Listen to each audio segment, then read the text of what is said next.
У этого енота свои планы на ванну. Хозяйка не до конца закрыла дверь в ванную, на что енотиха Аида сразу же среагировала.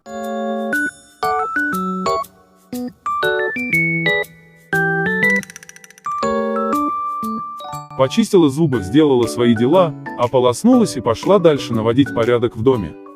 Какое чистоплотное животное, какие стальные нервы у хозяев.